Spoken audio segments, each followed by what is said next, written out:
Bismillahirrahmanirrahim. Assalamualaikum warahmatullahi wabarakatuh.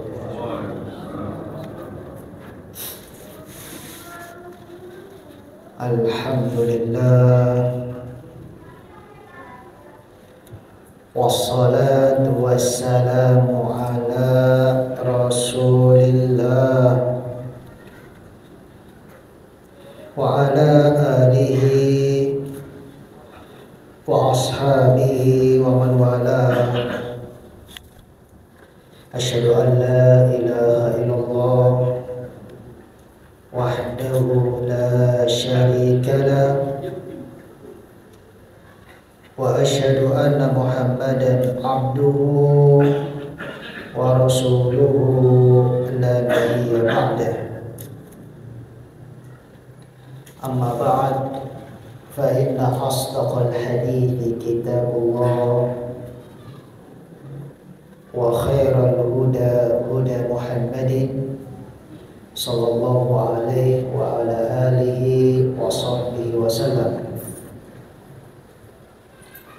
Wa syarrul umuri muhdatsatuha, fa inna kulla muhdatsatin fi dinillahi bid'ah wa kulla bid'atin dhalalah wa kulla dhalalatin finnar. Ikhwatal iman, azzani wa azzakumullah. Para bapak dan para ibu jamaah salat maghrib, semoga kita senantiasa di dalam penjagaan serta dimuliakan oleh Allah Subhanahu wa ta'ala. Pada hari ini kita kembali bertemu dalam kajian rutinitas kita, yaitu pembelajaran tafsir ayat-ayat suci Al-Quran yang kita ambil melalui karya tulis Al-Imam Al-Mufassir Abul Fida Ismail bin Katsir rahimahullah subhanahu wa ta'ala di dalam kitab tafsirnya. Kita masih mempelajari penafsiran surat Al-Baqarah. Maka marilah kita perhatikan bersama-sama sebagai kelanjutan dari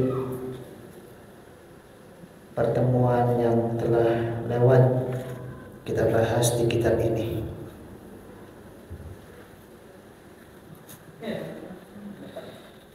Allah Subhanahu wa ta'ala Rabbul Alamin telah berfirman, A'udzu billahi minasy syaithanir rajim.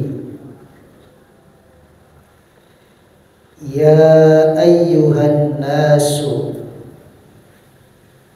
kulu mimma fil ardi halalan thayyiban wa la tattabi'u khutuwatis syaitan innahu lakum aduwwun mubin.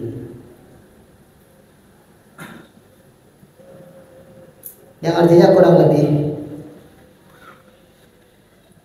wahai sekalian manusia, kulu mimma fil ardi, makanlah oleh kalian segala sesuatu yang ada di muka bumi ini, halalan thayyiban, dengan cara yang halal dan juga baik untuk kalian. Wala tattabi'u, dan janganlah kalian mengikuti khutuwatis syaitan. Khutuwat jamak dari khutwah, artinya langkah syaitaniyah, innahu lakum aduwwun mubin, sesungguhnya ia bagi kalian adalah musuh yang sangat jelas. Bapak Ibu sekalian yang dimuliakan oleh Allah Subhanahu wa taala, terkait penafsiran surat Al-Baqarah ini, Al-Imam Ibnu Katsir rahimahullah subhanahu wa ta'ala menyebutkan sebuah riwayat yang dikeluarkan oleh Imam Abu Bakr bin Mardawai atau Ibnu Marduyah, karena kan tulisannya Marduyah, tapi boleh dibaca Mardawai, sebagaimana ada seorang ulama ahli nahwu, ulama besar ahli bahasa, namanya si Buya. Sebagian kita sering membacanya dengan apa? Si Bawai. Boleh nggak dibaca si Bawai? Boleh, insya Allah. Walaupun ada sebagian yang melarang dengan dalil katanya Nabi Shallallahu Alaihi Wasallam bersabda, "Waihun ismun min asma'i syaitan." Waih adalah nama dari nama-nama setan. Tapi hadis ini yang benar adalah dhaif, tidak bisa dijadikan sebagai hujjah.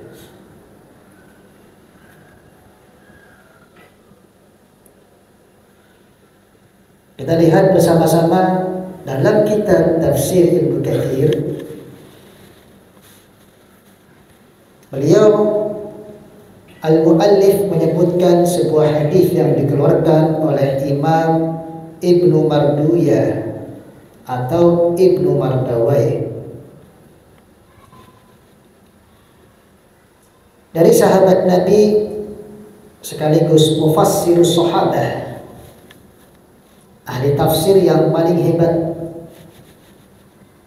di tengah-tengah sahabat Nabi, yaitu Abdullah bin Abbas radhiyallahu taala anhuma qala. Beliau pernah berkata, tuliyat hadhil ayatu inda Nabi. Pernah dibacakan ayat ini di sisi Nabi sallallahu alaihi wa ala alihi wa sahbihi wasallam, ya ayyuhan nasu kulu mimma fil ardi halalan thayyiban. Wahai sekalian manusia, makanlah oleh kalian segala sesuatu yang ada di muka bumi ini dengan cara yang halal dan baik. Faqama Sa'ad bin Abi Waqqas. Pada saat itu, Bapak Ibu, berdiri seorang sahabat mulia yang bernama Sa'ad bin Abi Waqqas. Tidak asing ya nama ini di tengah-tengah kita. Beliau sahabat yang sangat mulia, termasuk 10 orang sahabat dijamin masuk surga.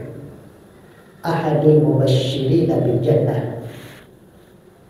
Salah satu dari 10 orang tersebut, diantaranya siapa? Sa'ad bin Abi Waqqas.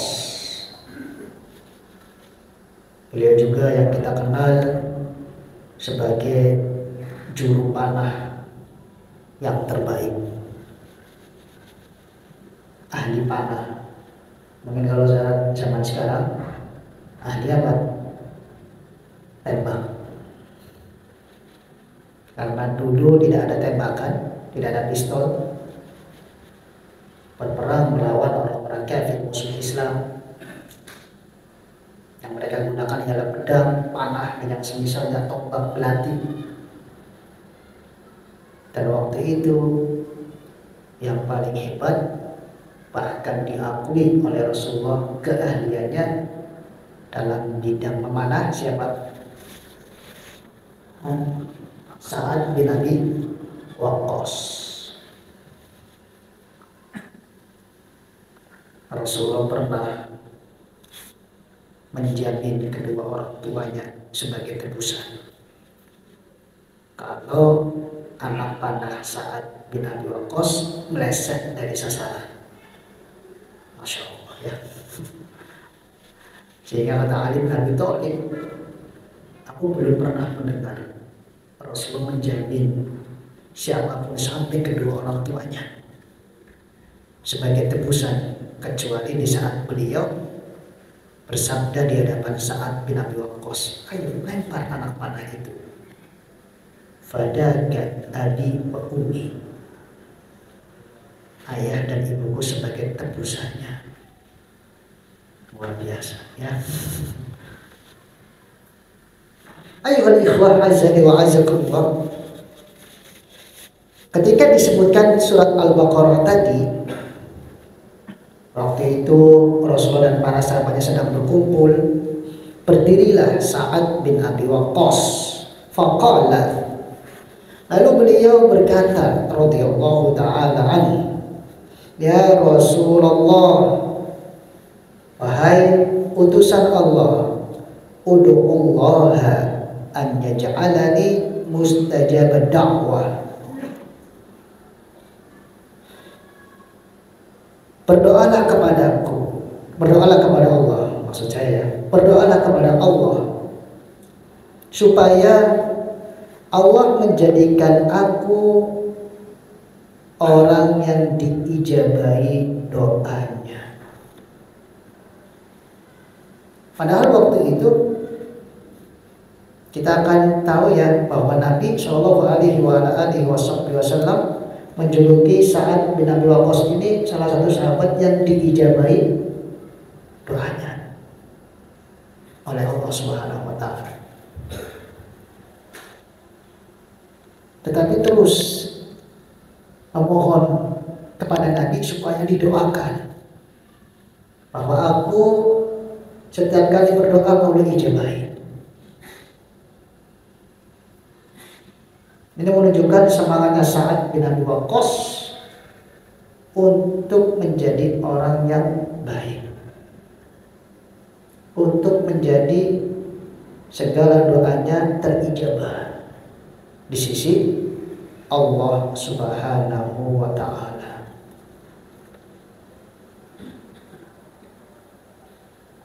Kemudian bagaimana jawaban Rasulullah Shallallahu Alaihi Wasallam pada saat Sa'ad bin Abi Waqqas bertawassul seperti itu? Tawassul yang seperti ini boleh nggak bawa? Boleh, karena melalui rajulun soleh yang masih apa? Hidup. Ingat ya, dalam pelajaran akidah dan tauhid, tawassul itu diperbolehkan, ada juga yang tidak diperbolehkan. Selain dari 3 jenis yang diperbolehkan, berarti masuknya yang diharamkan, yang tidak diperbolehkan. Jenis yang pertama, kita tawassul melalui nama dan sifat Allah Subhanahu wa Ta'ala. Kita berdoa dengan memanggil nama Allah, dengan memanggil sifat Allah. Misalkan, ya Ghaffar, wahai Allah yang maha pengampun, ighfirli, ampunilah aku. Namanya tawassul bi asma'ihi wa sifatihi. Adapun yang kedua, tawassul dengan melalui amal soleh kita. Kita berdoa kepada Allah Subhanahu wa Ta'ala supaya dihindari dari malapetaka dengan menyebutkan amal soleh yang pernah kita perbuat. Misalkan kita pernah menolong seseorang, pernah memberikan jaminan kepada seseorang yang sangat membutuhkan, sangat terpepet. saat kita melakukannya betul-betul ingat pahala siapa? Allah Subhanahu wa ta'ala. Dalil tentang jenis yang kedua ini ialah ketika ada orang yang terdahulu sebelum kita, 3 orang terperangkap di mana? Di dalam gua. Mau keluar gak bisa karena pintu gua tertutup dengan batu besar yang jatuh. Akhirnya langsung ketiga-tiganya tawassul kepada Allah melalui apa? Amal soleh. Hadisnya masyhur. Dan yang ketiga, ingat, ini yang harus kita pahami. Tawassul melalui rajulun soleh, orang yang baik yang masih hidup. Ketika orang soleh tersebut sudah meninggal, nggak ada dalam Islam untuk bertawassulan melalui orang tadi. Kita lihat di sini, kalau tawassul seperti tadi diingkari, pasti Nabi akan apa? Akan mengingkari dan melarangnya. Nggak boleh, wahai Sa'ad, berdoalah kepada Allah. Ini haram. Ini bisa menjerumuskan kamu ke dalam perbuatan syirik. Apabila tidak diperbolehkannya, ternyata Nabi tidak mengingkarinya. Sehingga di saat kita zaman sekarang nih datang kepada seseorang yang kita percayai terhadap agamanya, seorang ustadz, seorang kiai, ataupun teman biasa, kita bilang, akhi, mohon doanya ya, gitu. Semoga urusan saya lancar. Kebetulan besok saya mau begini begitu. Boleh gak ini? Boleh. Artinya kita mohon kepada saudara tadi berdoa kepada siapa? Allah. Dia masih hidup, bukan di kuburan kita datang. Mohon maaf saja, Ustaz, dipanggil, buatlah keluar. Ya udah meninggal, udah wafat, di kuburan kita panggil, tolong ya doanya, anak saya mau ditanam supaya lancar gitu. Ustaz kan dulu kiai terkemuka di kampung ini, nah misalkan, tolong jangan sampai lupa doanya ya. Ini nggak boleh. Yang benar ialah rajulun soleh masih apa? Masih hidup. Berarti di sini kita tahu Rasulullah tidak mengingkari perbuatannya siapa? Sa'ad bin Abi Waqqas. Faqala, maka beliau bersabda, ya Sa'du, wahai Sa'ad, atib mat'amaka takun mustajab da'wah. Masya Allah. Jawaban yang sangat ringkas tapi mengena sebagai bentuk pengamalan kita terhadap surat Al-Baqarah yang barusan kita baca. Wahai Sa'ad, aku wasiatkan, aku perintahkan kepada kamu, atib mat'amaka, perbaikilah makananmu. Manusia itu butuh makan setiap hari. Tapi ingat, mendapatkan makanan melalui rezeki kita, duit kita harus diperhatikan. Dari mana kita dapat?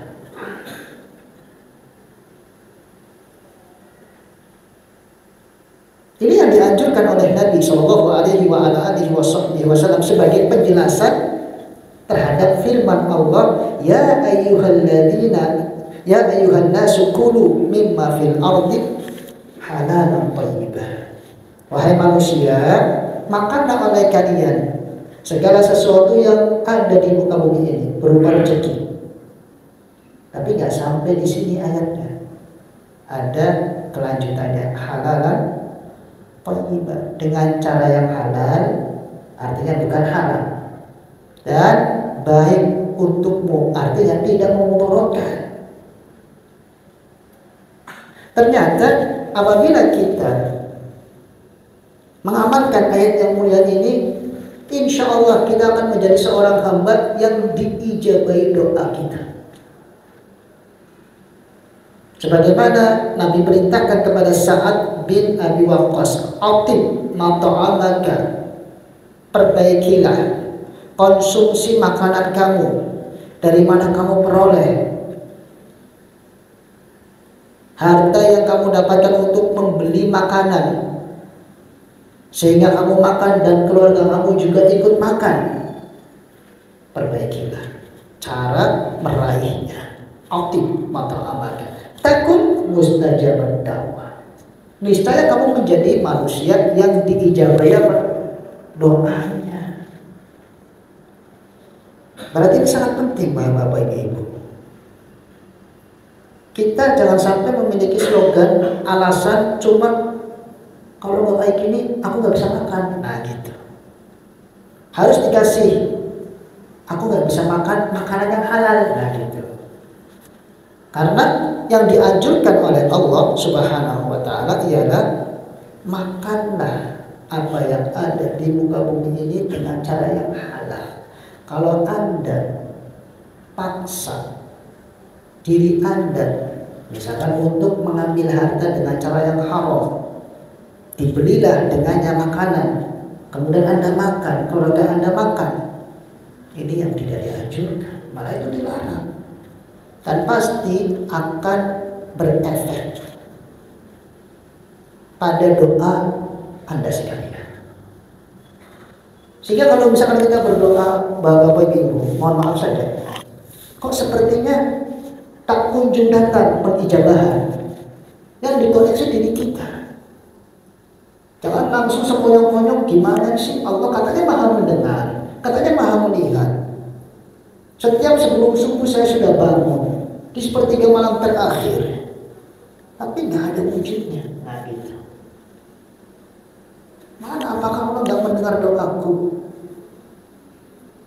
Allah nggak boleh ditanya tentang apa yang Allah perbuat, tetapi kita yang ditanya, dikoreksi. Jangan-jangan khawatirnya makanan minuman yang kita makan, yang kita konsumsi setiap hari penuh syubhat, keraguan, atau sudah jelas-jelasan terjerumus ke dalam perkara yang haram. Ini perlu diperhatikan bersama, karena ujian manusia dalam harta itu ada 3 tahapan. Pertama, ketika dia memperoleh, mencari. Ketika dia mencari rezeki, akan diuji oleh Allah Subhanahu wa taala. Bisakah dia mencukupkan dengan rezeki yang halal atau tidak? Ini ujian yang pertama, tahapan yang pertama. Benar ya apa yang disampaikan oleh Nabi, inna likulli ummatin fitnah wa fitnatu ummati al-mal. Setiap umat memiliki apa? Ujiannya masing-masing. Ujian terberat umat itu adalah apa? Harta. Ternyata para ulama ahli hadis menjelaskan hadis yang mulia ini bahwa kita akan diuji oleh Allah ketika kita pertama mau mencari harta, meraih harta tersebut. Sudah banyak di antara kita yang tak peduli jalan yang halal dari jalan yang haramnya. Karena apa? Yang penting dapat katanya. Apalagi dia memiliki prinsip ada target. Benar kan? Ada target, jatuh, tempo.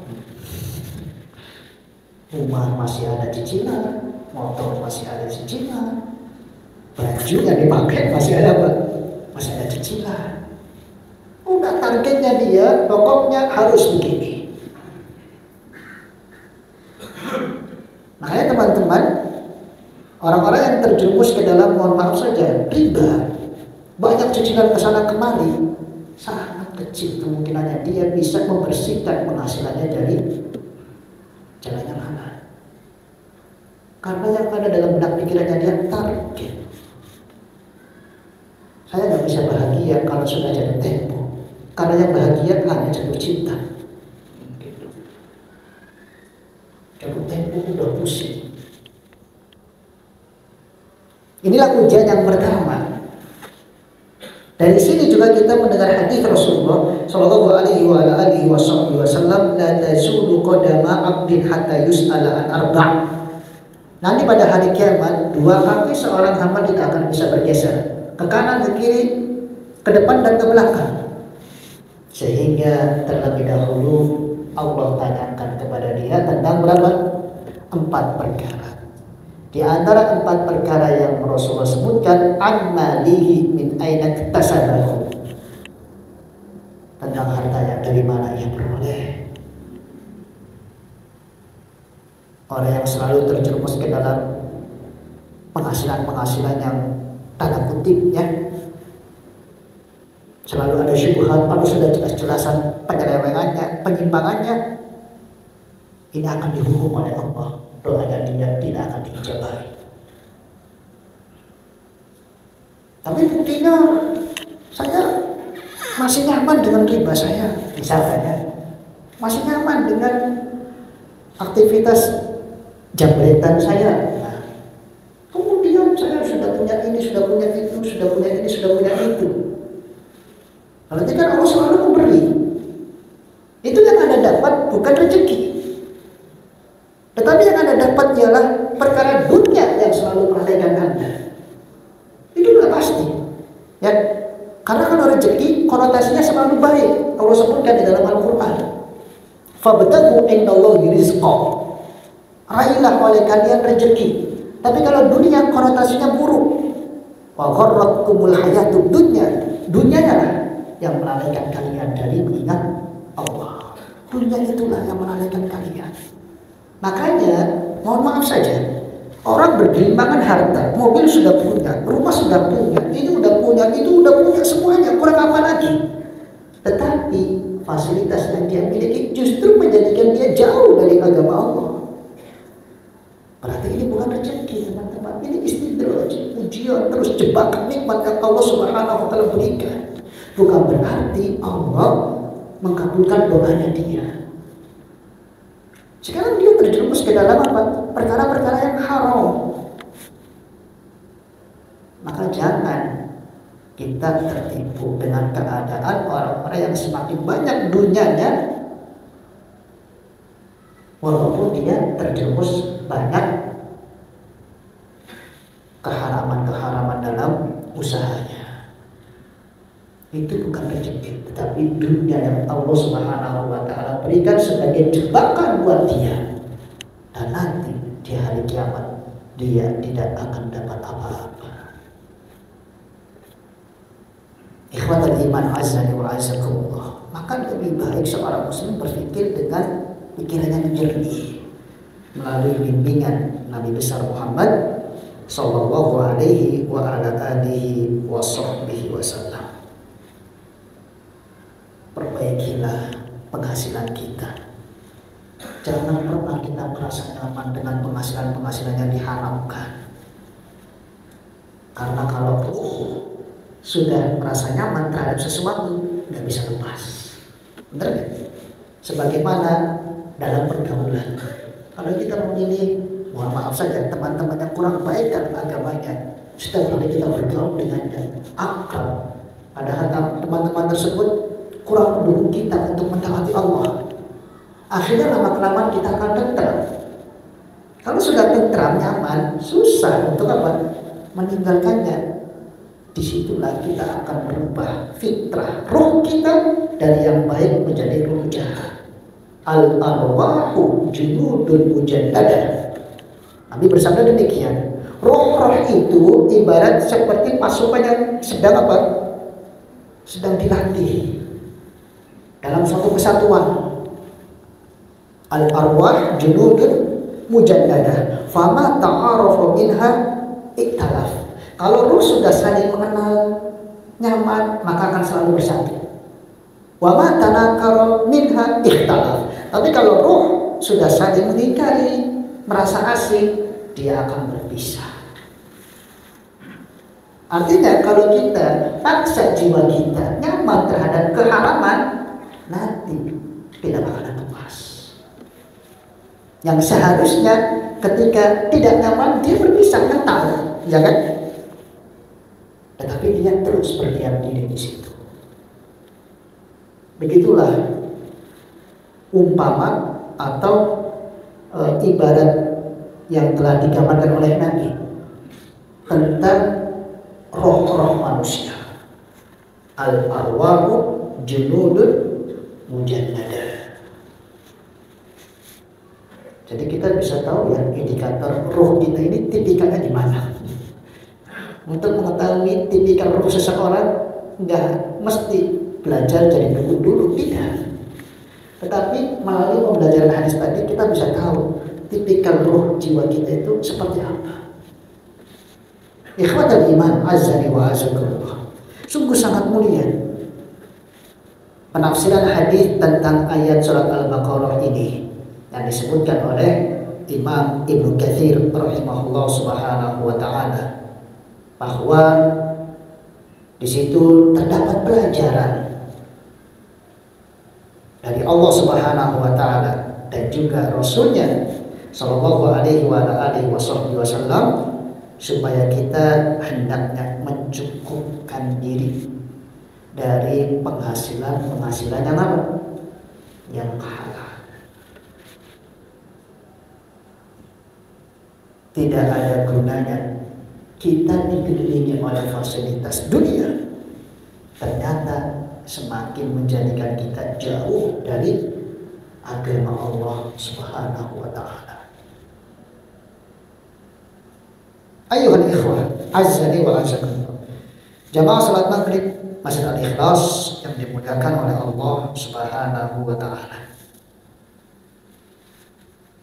Setelah Allah subhanahu wa ta'ala memerintahkan kita, bahkan mewajibkan kita supaya makan dari penghasilan yang halal saja tanpa yang lain, maka Allah berikutnya melarang keras bagi kita.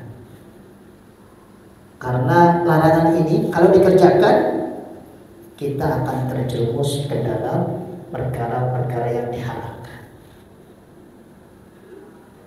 Supaya kita bisa mencukupkan diri dengan rezeki yang halal, maka perhatikanlah perkara yang Allah haramkan di sini. Allah berfirman, wala tattabi'u, dan janganlah kalian mengikuti. Ini masih tertuju kepada anas ya, sekalian manusia, kita semua. Kadang-kadang manusia juga mencakup jin dan manusia, karena Allah berfirman minal jinnati wan nas. Jadi bahasa anas itu bisa mencakup jin dan manusia. Dan memang jin itu mukhatab, mereka juga termasuk orang yang diajak bicara untuk mengerjakan syariat Islam. Ya, Rasulullah diutus kepada bangsa jin dan juga manusia.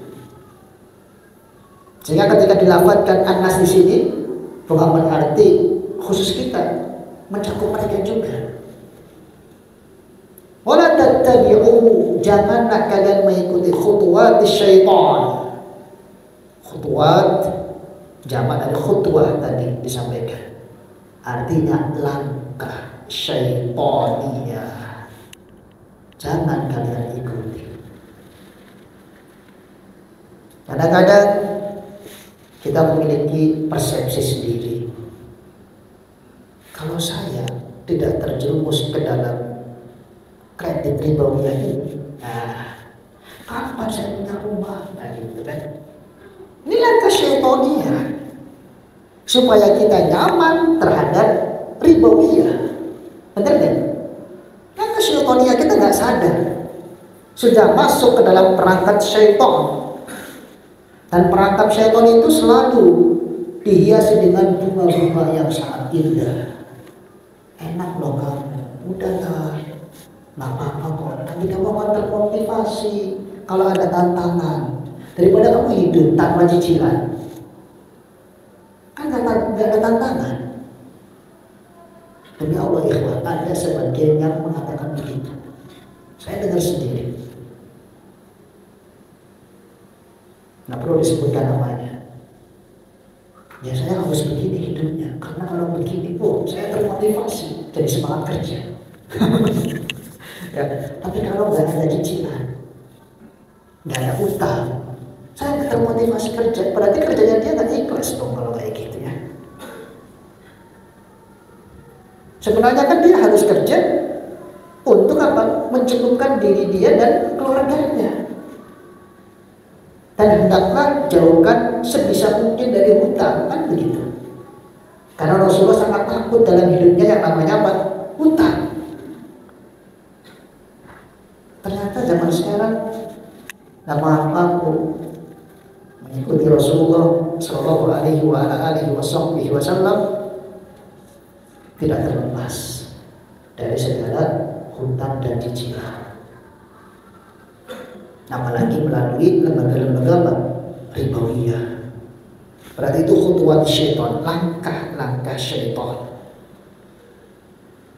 Kenapa kita nggak boleh mengikuti langkah syaitan? Allah jelaskan, selama-lamanya syaitan itu musuh kalian yang sangat nyata.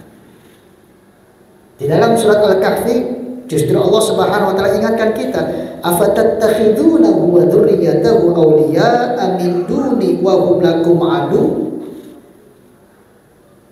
Apakah kamu akan menjadikan syaitan dan juga anak keturunannya sebagai pelindung kalian yang kalian harapkan? Bahkan padahal kata Allah, wa hum lakum adu, mereka sangat nyata musuh bagi kalian. Innama yad'u hizbahu liyakunu min ashabis sa'ir. Misi syaitan itu kita harus ingat bahwa Ibu selalu mengundang, mencari customernya supaya sama-sama bertempat tinggal di dalam neraka sa'ir. Allah ingatkan semuanya kepada kita, la tattabi'u khutuwatis syaitan. Kadang-kadang khutuwatis syaitan itu berawal dari yang kecil, ya kan? Akhirnya lama-kelamaan kita terjerumus ke dalam dosa yang lebih besar lagi. Sebagaimana dulu yang terjadi pada zaman Nabi Nuh alaihi salatu wassalam. Kesyirikan pertama kali terjadi pada zaman siapa? Nabi Nuh. Awalnya tidak menyembah-nyembah, tetapi memajang foto-foto orang-orang soleh. Cuma dipajang doang kok.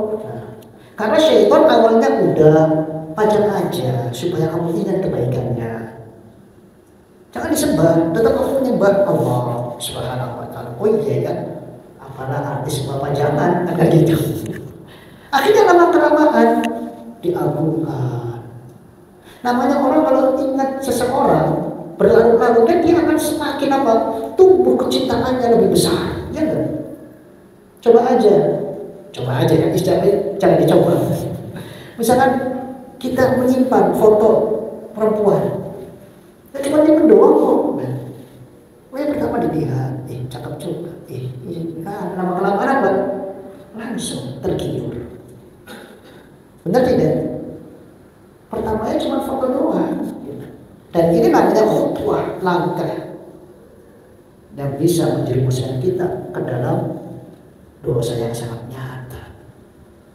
Akhirnya terjadilah perbuatan syirik pertama kali di muka bumi ini pada zaman Nabi Nuh alaihi salatu wassalam. Oleh karena itu Bapak Ibu, kita semuanya sebelum berada dalam penyimpangan yang semakin besar, cegah langkah-langkah syaitan ini.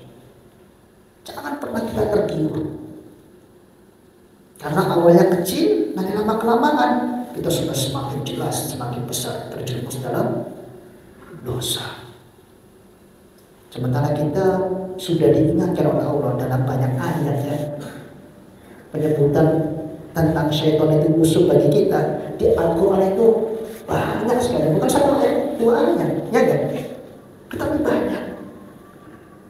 Dan selama-lamanya setan jadi musuh. Nggak ada setan yang baik. Ada nggak setan yang baik itu? Gak usah buat tahun nanti, setan sadar semua tahun 2025. Mana ada? Namanya setan ya berarti apa? Jahat. Tentaranya siapa? Iblis. Dan iblis sudah selalu membriefing para tentaranya. Ada hadis yang disebutkan oleh Syekh Al-Albani dalam kitab Silsilah Hadis Shahihah. Ternyata bapak-bapak ibu, setiap pagi iblis itu selalu briefing sama tentara-tentaranya.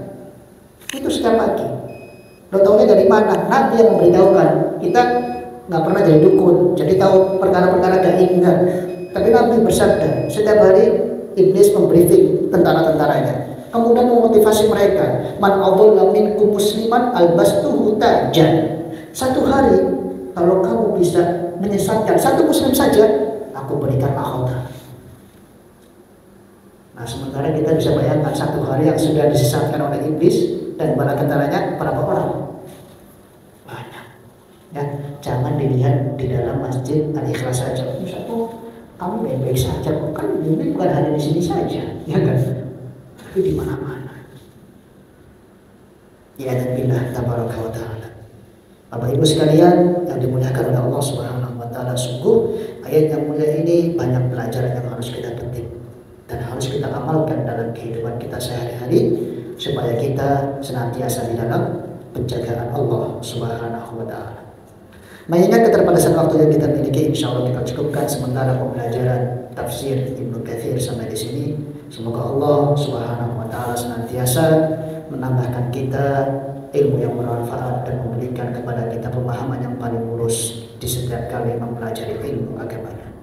Subhanakallahumma wa bihamdika asyhadu an la ilaha illa anta astaghfiruka wa atubu ilaik. Wassalamualaikum warahmatullahi wabarakatuh.